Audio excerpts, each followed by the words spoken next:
some misperceptions about the meeting between the President and the Attorney General and the Deputy Attorney General on Monday. But I'm going to read it to you all again just to make sure we're all on the same page, because I want the sequence of events to be perfectly clear to everyone. The President, over the last several months, lost confidence in Director Comey. After watching Director Comey's testimony last Wednesday, the President was strongly inclined to remove him. On Monday, the President met with the Attorney General and the Deputy Attorney General, and they discussed reasons for removing the Director. The next day, Tuesday, May 9th, the Deputy Attorney General sent his written recommendation to the Attorney General, and the Attorney General sent his written recommendation to the President. Hopefully that clears up some of those things. And with that, I will take your questions. Steve Holler. Sarah, why did the Lester Holt interview the President just had made a number of remarks? Why did the President think that James Comey was a showboat and a grandstander? I think probably based on the numerous appearances that he made, and I think that it's probably pretty evident in his behavior over the last year or so with the back and forth, and I think that it speaks pretty clearly. Those words don't leave a lot of room for interpretation, so I think it's pretty clear what he meant. Well, when were these three conversations that the President had with James Comey about whether he was under investigation? He said one was at dinner, 2 phone calls. Was that since January 20th or when? That's my understanding, but I don't have exact dates on when those phone calls took place. Yeah. Jonathan? Sarah, two parts of the Comey question regarding the interview the President just gave. First of all, isn't it inappropriate for the President of the United States to ask the FBI Director directly if he is under investigation? No, I don't believe it is.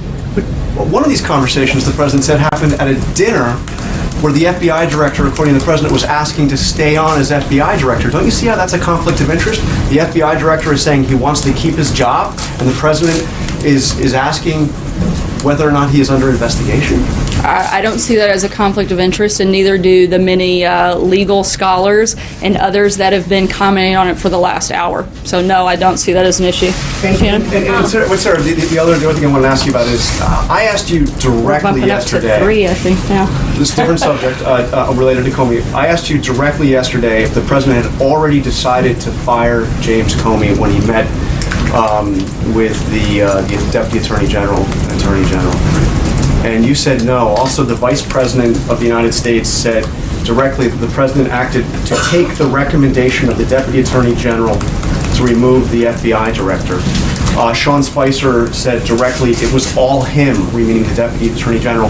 Now we learn from the President directly that he had already decided to fire James Comey. So why were so many people giving answers that just weren't correct? Were you guys in the dark? Was the Vice President misled again, as happened? I know you'd love to report that we were misled, and we want to create. Hold on, Jonathan. I let you finish and read off every single one of those statements. So unless you want to trade places, I think it's my turn now.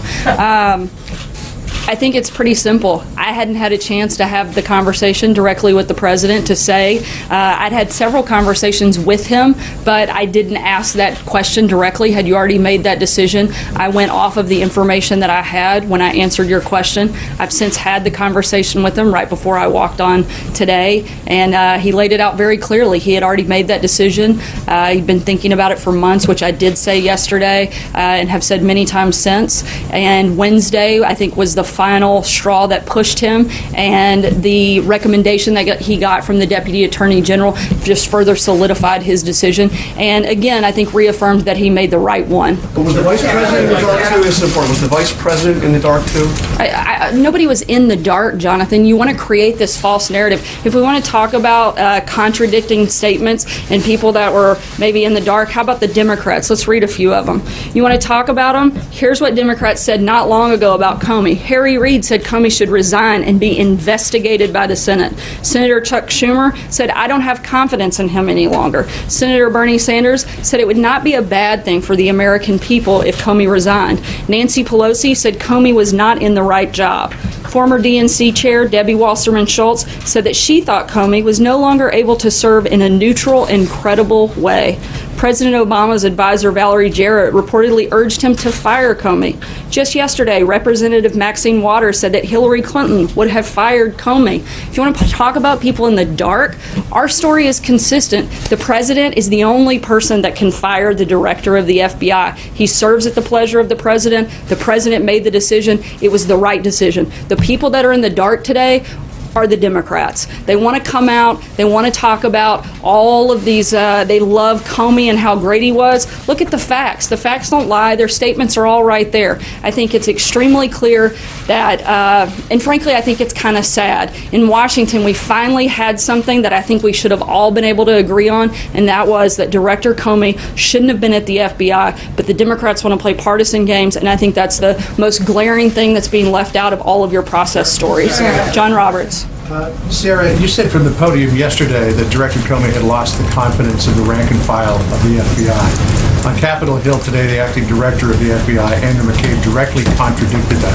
What led you in the White House to believe that he had lost the confidence of the rank and file of the FBI when the acting director says it's exactly the opposite? Well, I can speak to my own personal experience. I've heard from countless members of the FBI that are grateful and thankful for the president's decision, and I think that we may have to agree to disagree. I'm sure that there are some people that are disappointed, but I've certainly heard from a large number of individuals, and that's just myself, and I don't even know that many people in the FBI. And if I could, to what you were saying about the Democrats, clearly they didn't like James Comey too much after the October 28th pronouncement that he was reopening the investigation into Hillary Clinton's emails. Their point now is that timing is different, that this was in the middle of an investigation. Do they have a point? Not at all, and I think Mr. McCabe made that point far better than I could today when he said that there's been no impediment to the investigation. And as I said before, any investigation that was taking place on Monday is still taking place today. So I think that's, again, another sad story by the Democrats that they're trying to peddle. Sarah, thank you. Another comment from the hearing today. The acting Deputy Attorney General said, McCabe said that he considers the investigation into Russian meddling in the election to be highly significant. In the past, the president has said that the investigation was a hoax, and he's questioned even recently whether maybe it wasn't Russia, it might have been China. Does the president consider this investigation to be highly significant? Look, I think he would love nothing more for this investigation to continue to its completion. I think one of the reasons that the hoax component is the collusion component that has been the false narrative that you guys have been pushing for the better part of a year. I think that's the piece that he is repeatedly talking about being the hoax. But in terms of the threat to national security, does he take that seriously? Does he think that's significant? Putting aside the collusion question. Of course he takes national security seriously. To even hint that he doesn't, I think is to misunderstand this president completely. From the very moment that he stepped onto the campaign stage to the day that he took the oath of office to become president, he has talked about national security. He's made that one of the biggest priorities in the administration. You just saw Tom Bossert here talking about cybersecurity on all fronts, whether it's securing the border, whether it's protecting people abroad here. The president has been focused on national. During the election was a threat to U.S. national security.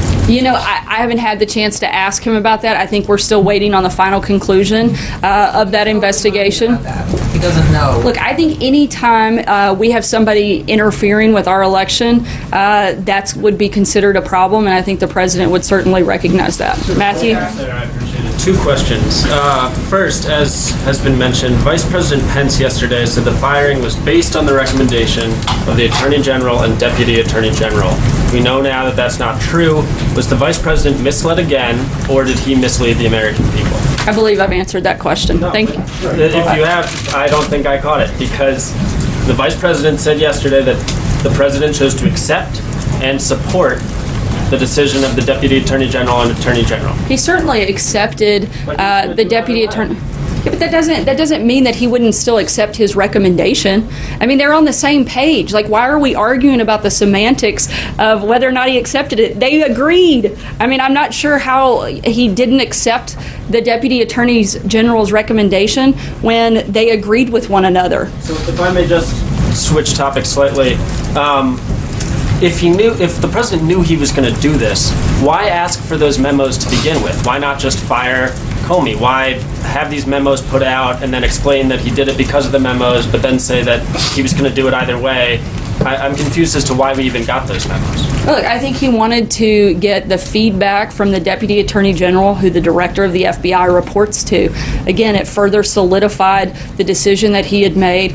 The only person that can fire Comey was the President. He made that decision. It was clearly the right one, as evidenced by all of the comments, both by House and Senate Democrats, Republicans, and many people within the FBI. I think instead of getting so lost in the process, did this happen at 12:01 or 12:02? Did he fire him because he wore a red tie or a blue tie? He fired him because he was not fit to do the job. It's that simple. This shouldn't be a complicated process. The President knew that Director Comey was not up to the task. He decided that he wasn't the right person in the job. He wanted somebody that could bring credibility back to the FBI. That had been lost over the last several months. The President made that decision. He made it. He moved forward. It was the right one. I don't think that, the back and forth makes that much difference. Sarah, did you call on me? Yes, I'm sorry. Okay, thank you.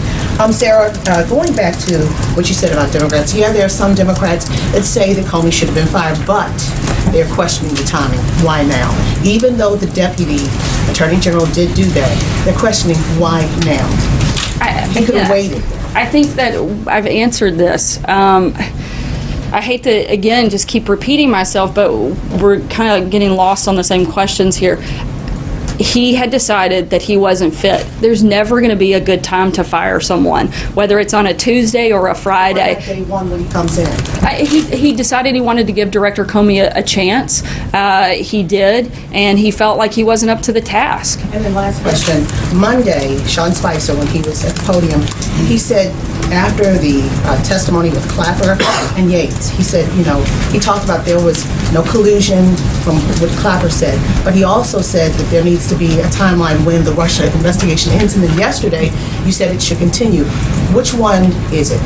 Should it continue or should it end? Because Spicer said the president wanted it to end Monday, and now yesterday you said it should continue. I mean, I'm just trying to find out which one it is. I've said that we want it to come to its completion. We want it to continue until it is finished, which we would like to happen soon, so that we can focus on the things that we think most Americans, frankly, care a whole lot more about. I think the people in this room are obsessed with this story a lot more than the people that we talk to and we hear from every day. We'd like to be focused on the problems that they have. That's the point, is we'd love for this to be completed, but we also want it to be completed with integrity. And I think that was one of the other reasons, frankly, that I think that the decision the president made was the right one, because I think it adds credibility and integrity back to the FBI, where a lot of people, frankly, were questioning it. Sarah. Go ahead, Sue. We now know the president fired the FBI director with more than 6 years left on his tenure term because he was a showboat, grandstander.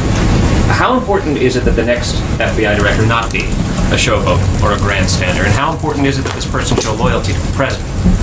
I think that the main factor that they're looking for is that they're loyal to the justice system, they're loyal to the American people.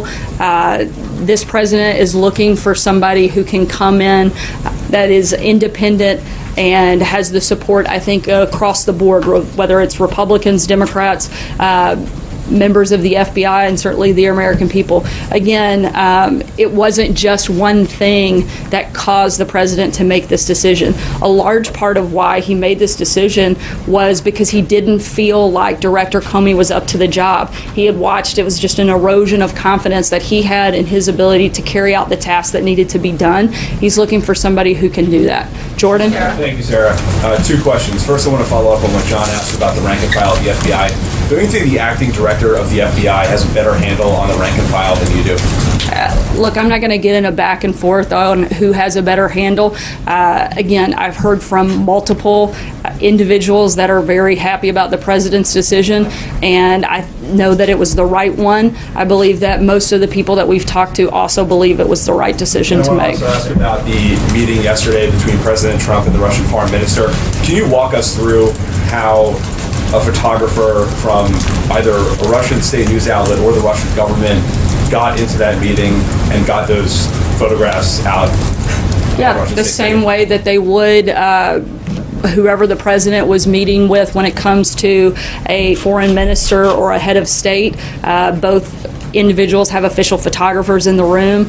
We had an official photographer in the room, as did they. Usually, media, independent media in the U.S. is typically invited into those meetings. Why didn't that happen in this case? It varies, actually, not always, particularly sometimes the protocol when it is not the head of state and prior to the president meeting with the head of state, that wouldn't always take place. So again, proper protocol was followed in this procedure. Sarah. Has the president been questioned by the FBI with regard to their investigation to Russian interference in the election? Not that I'm aware of. Does he expect to be? I haven't had a chance to ask him that question, so I don't know. I'm not going to guess on what he may expect. Major?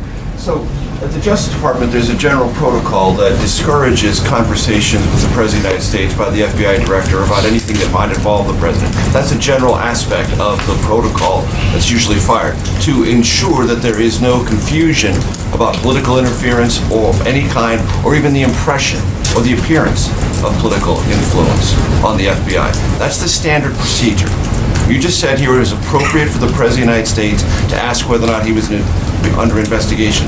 Why is it appropriate if that's not consistent with the guidelines at the Justice Department to avoid that very encounter? We've talked to several legal scholars have weighed in on this and said that there was nothing wrong with the president asking that So the Justice question. Department should change its protocol. I haven't seen their protocol. I'm only speaking to the information that I have at this point. No, it's not what I think. I mean, look at the people that followed up the interview. There were multiple attorneys that came on after and specifically stated that it was not inappropriate and it wasn't wrong for the president to do so. So, again, I can only base it off. I'm not an attorney. I don't even play one on TV. But what I can tell you is what I've heard from legal minds and people that actually are attorneys, and that's their opinion. So I have to trust the justice system on that fact, too. Would you say, based on the experience that you and Sean and this communications office had Tuesday and Wednesday, that you were given all of the best information to relay to the American public through us, and your job is to relay that information to the American public, we're only intermediaries, about what happened with this firing and the rationale for it? Intermediaries. You seem to take a much more proactive approach most of the time, but I'll go with intermediaries for today. Look, I think we were absolutely given the information that we could have at that time. It was a quick-moving process. We took the information we had as best we have it and got it out to the American people as quickly as we could. And would you say that that information was accurate then or is more accurate now? I would say that after having a conversation with the president, you don't get much more accurate than that. And so by that standard, should reporters and the country essentially wait for a pronouncement from the president before believing that which is stated on his behalf by the White House communications staff? Look, Major, I'm not going to get into back and forth that we have to have like a direct quote every single time. In this process, I gave you the best information I had at the moment. I still don't think that it contradicts the president's decision.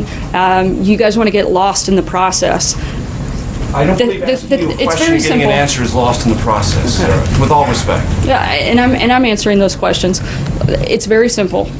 The president decided to fire Director Comey. Nobody else gets to make that decision, and he made it. He stands by it, as do the rest of us. Thanks, Mike. Yeah, two questions. Following up on this, back in, I think, October of last year, the former president was highly criticized by members of the FBI and other ethical folks outside of the FBI for making some comments on television that were sort of suggested that he had an opinion about how the Hillary Clinton email case should go. And the charge was that he was interfering, that he was putting his thumb on the scale of an ongoing active investigation. There's a lot of criticism from Republicans of the president about that. talk to me about what this president did in his series of conversations with the FBI director doesn't go far beyond what former President Obama did. And to Major's point, how can you argue, regardless of maybe some pundits on TV who might be saying otherwise, how can you argue that that doesn't have an appearance of trying to influence an investigation that's actively going on? Look, I think the president's encouraged this investigation to take place and complete so that we can move forward. We've been as compliant as possible throughout the entire process. We will continue to do so. Nobody wants this investigation to go forward and complete and end with integrity more than the president. But people clearly know which way he wants it to come out, right? He's on the right side. I think that he wants it to come out. He's very well aware of the actions he has or hasn't taken. He knows he didn't take any action, and I think he's ready for the rest of you guys to understand that as well. And one last question, just to follow up on the FBI thing, and I'm not trying to be overly combative here, but you said now today, and I think you said again yesterday, that you personally have talked to countless FBI officials, employees, since this happened. Correct. I mean, really? Like, really? So are we talking between like email, text messages? Absolutely, 50, yes. 60, 70? Look, we're not going to get into a numbers game. I mean, I have heard from a large number of individuals that work at the FBI that said that they're very happy with the president's decision. I mean, I don't know what else I can say. Catherine. Sarah, there's a report in the Wall Street Journal that the Deputy Attorney General asked the White House counsel to correct the version of events that was coming out initially after the Comey firing. Is that accurate, and does that contribute to the different versions of events we've seen over the last 48 hours? I'm not aware of a specific ask for a correction. I do know that we all want to make sure that we get this right, and that's been our, plan. What we've attempted to do all along. It's the reason we sent the update last night. I know there were several questions after the briefing yesterday, and I addressed that again in the opening today. Our goal is to get this as right and clear as we can. Did the president know that Comey had sought more resources for his investigation before he made the decision? No, and I also think, based on what I've seen, the Department of Justice has also pushed back and said that that's not accurate. But I would refer you to them. Sarah? So, Sarah, was it a mistake for the White House to try to pin the decision to fire James Comey on Rod Rosenstein? I don't think there was ever an attempt to pin the decision on the Deputy Attorney General. Look, I think his recommendation, again, it was extremely clear. The president, though, makes the decision. The buck stops with him. Nobody's ever tried to say that this wasn't the president's decision, that he wasn't the one that carried it out, and to try to, I think, conflate those things is just not what took place. We know that the president's been thinking about this for a long time. Wednesday, it certainly, I think, expedited the director's testimony last Wednesday, and then getting the recommendation from the Deputy Attorney General, I think just further solidified the president's decision. And just to clarify one thing you said, that the president has encouraged this investigation into Russia. He wants to see it reach its completion sooner rather than later. How has he encouraged it if he just fired the man who was overseeing the Russia investigation? There are multiple people that are part of this, and it's not just the FBI. You've got the House committee, the Senate committee. Look, again, the point is, we want this to come to its conclusion. We want it to come to its conclusion with integrity, and we think that we've actually, by removing Director Comey, taken steps to make that happen. Thanks so much, guys. You said you'd answer all of them. Speaking of integrity, why not have an... All those questions still being shouted at Sarah Huckabee Sanders. Where to begin? I'm Brooke Baldwin. Thank you so much for being with me. First up to bat, David Chalian. Let me bring you in, our CNN political director. And I just have one really simple question off the top here, and that is, did she say that she doesn't understand why this is all so complicated? She did. She said it's very straightforward. The president fired the FBI director. It's simple. No, it's not simple, because that's the man that's overseeing the investigation into his campaign's ties with Russia. Thank you. It's totally complicated. What we have here now, Brooke, is a White House in a crisis of credibility. And it is unbelievable to watch Sarah Huckabee Sanders, for now the third day in a row, needing to adjust her story because the president did not send his team out with all the information. So therefore, they were in the position of lying to the American people about why President Trump fired Director Comey. The entire justification on Tuesday night when this happened from Sarah, from Sean Spicer, from Kellyanne Conway was about Rod Rosenstein's letter. That was it. Today, in the interview with NBC News, we learn that President Trump, regardless of whatever the recommendation came from the deputy AG, was going to fire Jim Comey. So we were lied to by the communications staff. President Trump in that interview today threw his own team under the bus, and in doing so, created a crisis of credibility with the American people and this White House.